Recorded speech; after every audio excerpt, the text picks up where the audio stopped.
যারা মুক্তিযোদ্ধা করে নাই তারাই মুক্তিযোদ্ধা সেজেছে।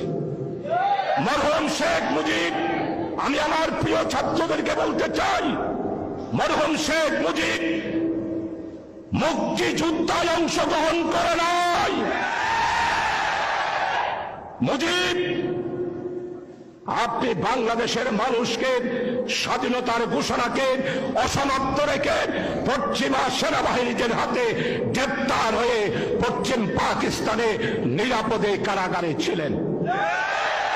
শেখ হাসিনা, আপনি ২৫০০ টাকা করে বেতন নিয়ে পাকিস্তানি সেনাবাহিনীদের সহায়তায় আপনি মুক্তিযুদ্ধ তো করেন নাই, বরং আরাম আয়সে জীবন কাটিয়েছেন।